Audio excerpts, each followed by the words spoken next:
Manager, oyez, qu'est-ce que le pouvoir de l'attention? La question de l'attention est apparue récemment dans le monde du travail. Ce n'est sans doute d'ailleurs pas un hasard que ce sujet surgisse dans cette période où l'injonction faite aux acteurs de l'entreprise d'être autonomes les met devant la nécessité de prendre leurs propres décisions et donc d'être en permanence attentifs à la dynamique de leur environnement. Cette injonction à être autonome est rendue nécessaire d'ailleurs par l'existence d'un environnement de plus en plus complexe, flou, incertain. Les entreprises se trouvent donc incapables de contrôler par anticipation l'action à l'aide de process de plus en plus sophistiqués tels qu'elles ont pu le faire pendant l'ère industrielle. Oui, parce qu'un ouvrier à l'ère du taylorisme, on séparait l'homme de l'action physique de son travail et là les choses étaient relativement simples à contrôler et plus on parle de ce facteur humain, plus il est compliqué finalement de le contrôler. Ainsi dans les démarches tayloriennes, l'activité donc est séparée de l'acteur pour pouvoir contrôler l'activité par anticipation et évacuer autant que possible le facteur humain, comme le montre d'ailleurs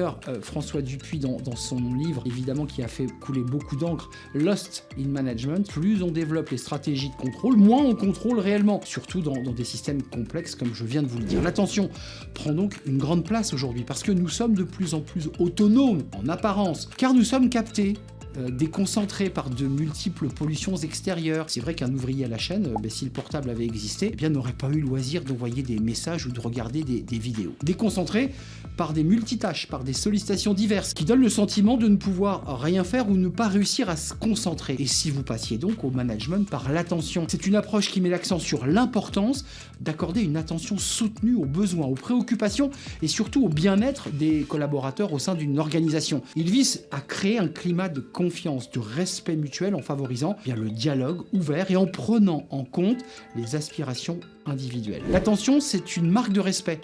C'est aussi la capacité de se connecter pour donner le meilleur de soi, pour que vos collaborateurs grandissent à vos côtés. Merci de nous avoir suivis. Évidemment, faites-nous partager vos réactions. Et puis d'ici là, portez-vous bien, évidemment.